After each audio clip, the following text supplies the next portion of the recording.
Good morning guys, कैसे हैं आप सभी। मैं मौरिफ खान आप सभी का तहे दिल से स्वागत करता हूं आपके अपने फेवरेट चैनल एक्टिव लर्नर्स। थोड़ा पढ़ो रेगुलर पढ़ो पे। तो फिर बिना देर की जल्दी से कॉपी कलम, एक बोतल पानी और मोबाइल को थोड़ी दूरी पर एडजस्ट कर लीजिए।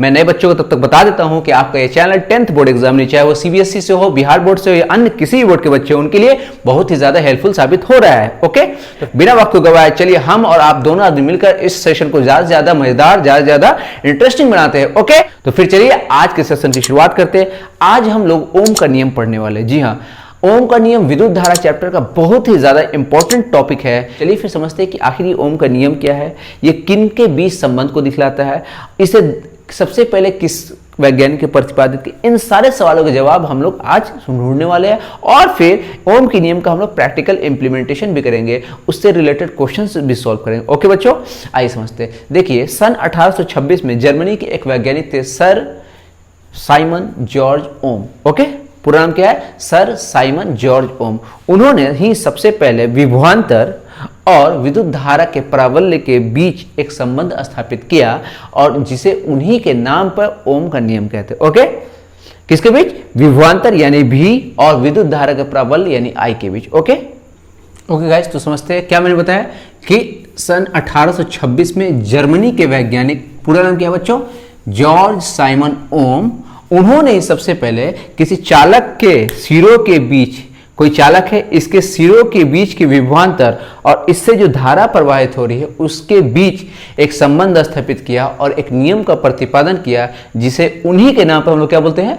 ओम का नियम। किसके किसके बीच? विभवांतर और फिर धारा के बीच। ठीक है बच्चों, उनके अनुसार क्या है नियम, ये ध्यान से सुनिए। स्थिर ताप पर यानी कि टेम्परेचर जो आपका होगा वो कांस्टेंट होगा, किसी फिक्स टेम्परेचर पर किसी चालक से प्रवाहित धारा का प्राबल्य, सपोज करो ये कोई चालक है और टेम्परेचर हमने फिक्स रखा है, इससे जो धारा प्रवाहित हो रही है, ठीक है, उस प्रवाहित धारा का प्राबल्य उसके सिरों के बीच के विभवांतर के समानुपाती होता है। इससे धारा प्रवाहित हो रही ना, तो इसके बीच जो विभवांतर होगा उसके समानुपाती होगा। ठीक है बच्चों, अभी इतना ही जानिए, फिर हम लोग आगे बढ़ते हैं। ये यहां तक कोई प्रॉब्लम? क्वेश्चन कभी कभी ऐसे ही पूछता है कि ओम का नियम किसे कहते हैं, तो हमें यही लिखना होगा। ठीक है ना? ओके, इसमें 2 नंबर या 3 नंबर आपको मिल सकते हैं। ठीक है बच्चों, एकदम बेसिक सी बात है कि ओम का नियम विद्युत धारा के प्राबल्य और किसी चालक के सिरों के बीच के विभवांतर के बीच का संबंध है। क्लियर? ओम का नियम क्या कहता है? स्थिर ताप पर किसी चालक से प्रवाहित धारा का प्राबल्य उसके सिराओं के बीच के विभवांतर के समानुपाती होता है। तो समानुपात का मतलब क्या होता है कि अगर आपका धारा का प्राबल्य बढ़ता है तो भी बढ़ेगा, उनके बीच के विभवांतर भी बढ़ेगा। या फिर ऐसे कहो कि अगर विभवांतर बढ़ता है इसका मतलब धारा का प्राबल्य भी बढ़ रहा है। ठीक है, इसका मतलब क्या होगा कि विद्युत धारा का प्राबल्य उनके सिराओं के बीच के विभवांतर के समानुपाती होता है। तो मैथमेटिकली हम लोग इसको ऐसे शो कर सकते हैं। कोई कंफ्यूजन? या फिर इसी को हम लोग ऐसे लिख सकते हैं, भी डायरेक्टली प्रोपोर्शनल टू आई। इस साइन को हटाने के लिए, यहां हम बराबर लाने के लिए एक स्थिरांक यानी एक कांस्टेंट का यूज करते हैं, कैपिटल आर। ओके बच्चों, यहां कैपिटल आर क्या है?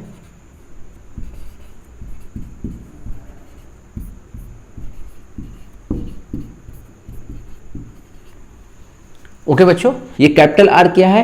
कैपिटल आर समानुपातीय नियतांक है जिसे चालक का प्रतिरोध कहते हैं। ओके, ये बहुत इंपॉर्टेंट टर्म है। ओके, चालक का यानी कि हम लोग ओम के लॉ को ऐसे भी लिख सकते हैं। ठीक है बच्चों, इससे और क्या रिजल्ट निकल रहा है देखिए। तो यहां अगर हमें सिर्फ और सिर्फ आपके धारा का प्राबल्य पता करना है तो हम लोग I = V/R लिख सकते हैं। कोई कंफ्यूजन? ये सारे फॉर्मूला आपको याद करना है, बहुत इंपॉर्टेंट है, समझना है, क्योंकि इसका आगे आपको बहुत यूज होने वाला है। ट्रायंगल रूल को याद रखिएगा। ठीक है, देखो ऊपर भी लिखेंगे, यहाँ I यहाँ R। तो देखिए बच्चों, अगर मैं पूछूंगा कि प्रतिरोध बराबर क्या होता है, V/I, देखिए यहां से हम लोग प्रतिरोध का फॉर्मूला निकाल सकते हैं ना।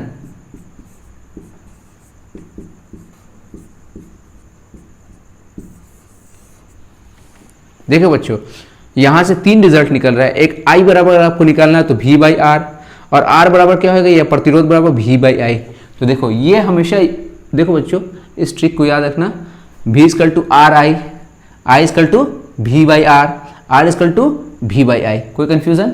बात समझ में आ गई? यही आपका ओम्स लॉ है। ओके, देखो बच्चों, ओम्स के लॉ को अगर हम लोग एक्सपेरिमेंटली प्रूव करना चाहें तो हम लोगों को एक बैटरी की ज़रूरत होगी, ओके, एक एमीटर की ज़रूरत होगी, एक रेजिस्टेंस की ज़रूरत होगी और एक वोल्ट मीटर की ज़रूरत होगी। और बाकी वायर को हम लोग इस तरह से एक सर्किट, एक परिपथ तैयार कर लेंगे। ओके, उसके बाद हम क्या करते हैं कि एमीटर से हम लोग क्या नापते हैं? विद्युत धारा के प्रबल को, और वोल्ट मीटर से क्या नापते हैं हम लोग? विभवांतर को। क्लियर? तो हम लोग यहाँ बैटरी को बदल बदल के एमीटर को माप लेंगे और वोल्ट मीटर को माप लेंगे। ओके, जैसे सपोज किए कि फर्स्ट कंडीशन में आपका एमीटर कुछ आ रहा है 3 वोल्ट का, 3 एम्पियर का आ रहा है एमीटर में रीडिंग, और वोल्ट में क्या रीडिंग आ रहा है आपका? 6 वोल्ट का रीडिंग आ रहा है। तो इसका हम लोग रेशियो निकालेंगे A/V। इस चीज का रेशियो देगा आपका वोल्ट में विभवांतर और विद्युत धारा का प्रबल लेकर, तो ये 1/2 आया।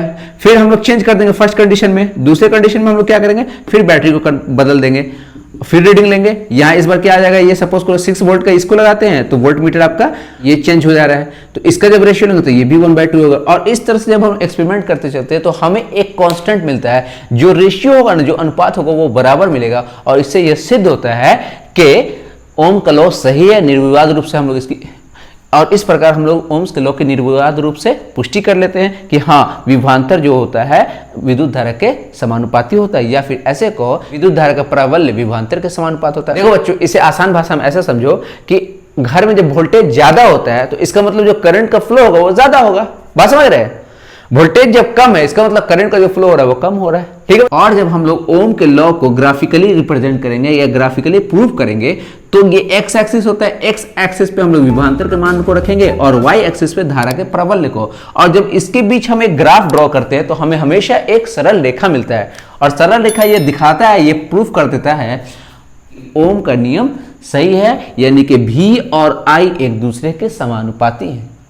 ओके गाइस, तो आइए अब हम लोग समझते हैं कि प्रतिरोध क्या होता है। ओके बच्चों, और हाँ, सेशन पसंद आता है तो लाइक करना है, शेयर करना और ज्यादा से ज्यादा बच्चों को जोड़ना है। देखिए बच्चों, मैंने अभी क्या बताया है कि सपोज कोई ये एक चालक पदार्थ है और इससे होकर धारा प्रवाहित हो रही है। ठीक है बच्चों, तो ऐसा होता है कि ये चालक पदार्थ कई पदार्थों से मिलकर बना है। ठीक है, इसमें इलेक्ट्रॉन भी है, प्रोटॉन भी है। ओके बच्चों, तो जो धारा प्रवाहित होती है तो इसके जो मटेरियल है, इसका जो पदार्थ है, इसके वो क्या करता है? धारा के प्रवाह में अवरोध उत्पन्न करता है, नहीं चाहता है कि धारा प्रवाहित हो।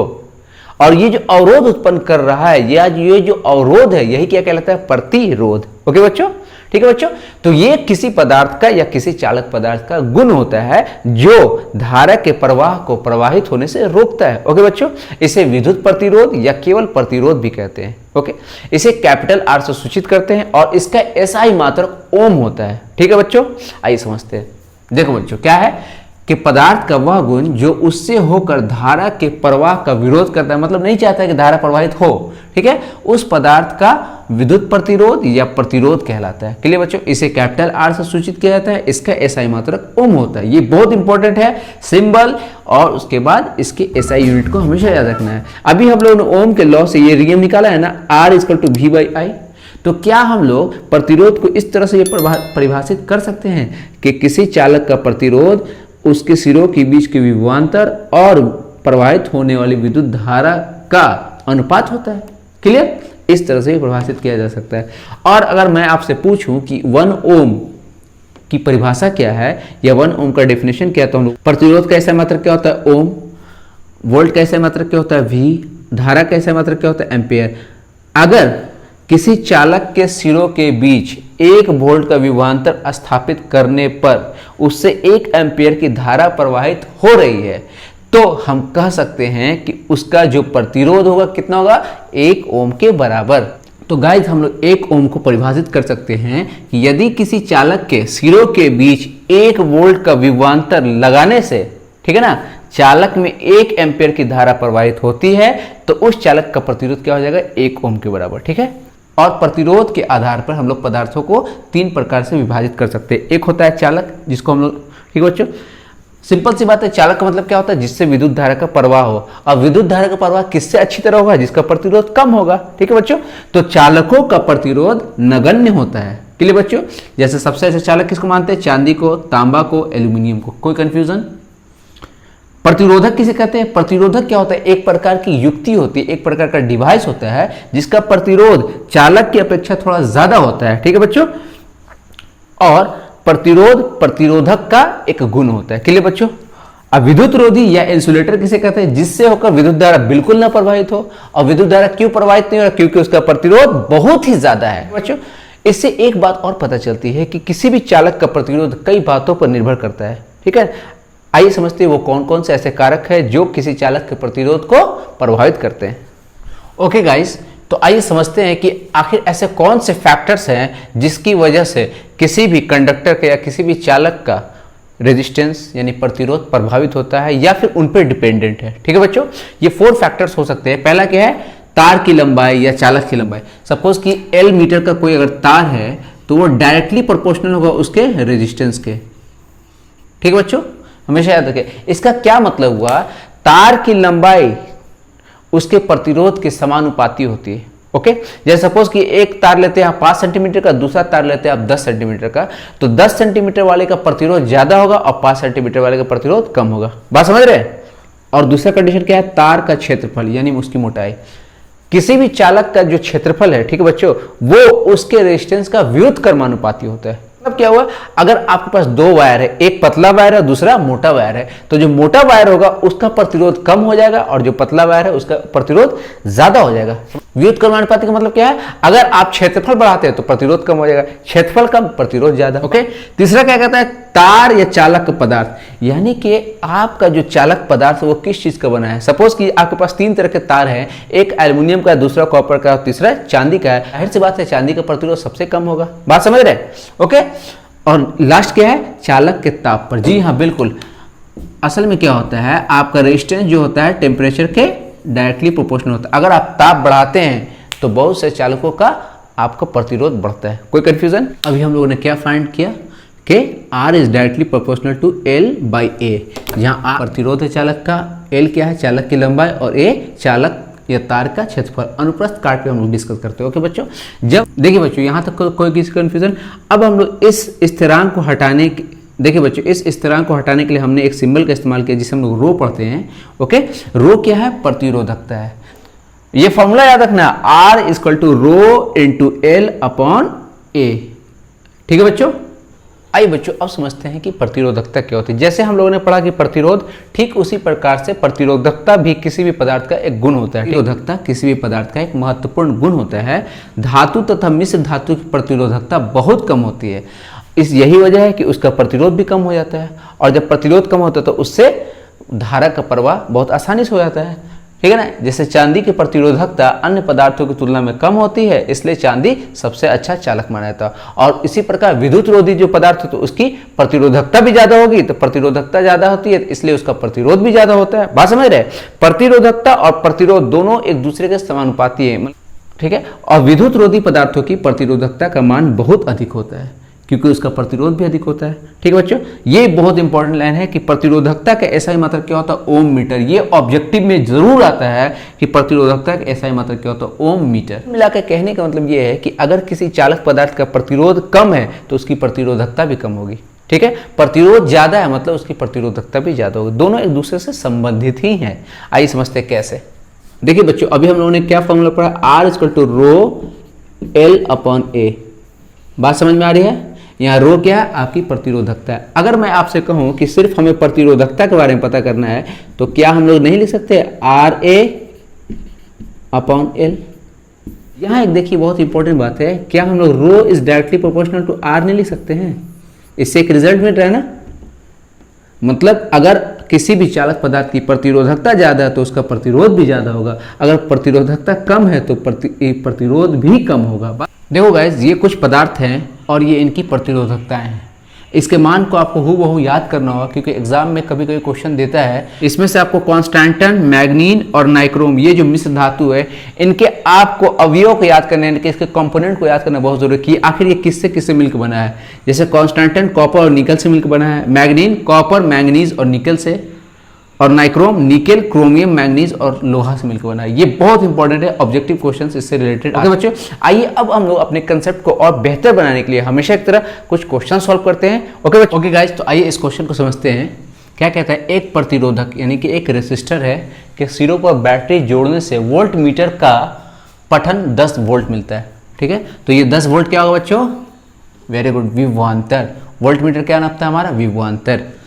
ठीक है, यदि प्रतिरोधक में 0.005 एम्पियर की धारा, और एम्पियर किसका एम्पियर किसका ऐसा यूनिट है? विद्युत धारा का। ओके, प्रवाहित होती है तो इसका प्रतिरोध क्या होगा? सिंपल सा क्वेश्चन है, हमें क्या पता करना है? प्रतिरोध, यानी कि हमें आर पता करना है। तो हम लोग सबसे पहले क्या करते हैं कि जो इन्फॉर्मेशन दिया हो उसे हम लोग नोट कर लेते हैं। देखिए बच्चों, तो हमने क्या किया कि जो इन्फॉर्मेशन दिया गया हम लोगों ने उसे नोट कर लिया। विभवांतर यानी V बराबर 10 वोल्ट, विद्युत धारा I बराबर 0.05 एम्पियर, और हमें क्या पता करना? R। अभी चूंकि शुरुआत है इसलिए मैं इतना डिटेल लिख रहा हूँ, नहीं तो आप लोग सिर्फ सिंबल का इस्तेमाल कर सकते हो। ओके बच्चों, अभी हम लोगों ने ओम के नियम से एक सूत्र निकाला था डायरेक्ट, जिससे हम लोग क्या निकाल सकते हैं? R। देखो बच्चों, ये आप हमेशा याद रखिए, ये बहुत इंपॉर्टेंट है आपको न्यूमेरिकल सॉल्व करने के लिए। अगर आप कंफ्यूज होते हैं तो R इक्वल टू क्या हो जाएगा? V/I, और यहाँ हम लोग सिर्फ और सिर्फ वैल्यू पुट करेंगे। यहाँ 10, यहाँ क्या रखेंगे? 0.05, और जब ये पॉइंट हटेगा तो ऊपर क्या आ जाएगा? 2 10 आ जाएगा, 2 0 ऊपर चला जाएगा। ठीक है, 5 से जब हम लोग इसे कट करेंगे तो 5 दूना 10। डैट मीन्स यहाँ हम लोग लिख सकते हैं कि दिस इज 200। प्रतिरोध का ऐसा यूनिट क्या होता है? Ohm. Very good, this is your answer. ठीक है, आपको भी इसी तरह से अपनी आदत बनानी है, हैबिट में लाना है कि पहले हम लोग क्या बनेंगे, हम लोग क्या थियरी पढ़ें, उससे रिलेटेड फॉर्मूला, और उसके बाद फिर हम लोग क्वेश्चंस लगाएंगे, स्पेशली इन साइंस, ताकि आपके कंसेप्ट की क्लैरिटी बेहतर हो सके, आपका कॉन्फिडेंस बिल्डअप हो सके, और आप ज़्यादा से ज़्यादा स्कोर कर सके। ओके, तो फिर आज का सेशन कैसा लगा आप प्लीज़ कमेंट करें। और हाँ बच्चों, आप लोगों के लिए एक खुशखबरी है कि आप प्लीज़ हमारे टेलीग्राम ग्रुप से जुड़िए, जहाँ डे लोग टॉपिक वाइज 10-10 क्वेश्चन को सॉल्व करेंगे। ओके बच्चों, तो फिर आज के लिए इतना ही रहने देते हैं। मिलते हैं कल आपके अपने फेवरेट चैनल एक्टिव लर्नर्स, थोड़ा बहुत रेगुलर पे। तब तक के लिए अपना ख्याल रखिए, खूब दिल लगा पड़िए। Bye bye, take care, love you all.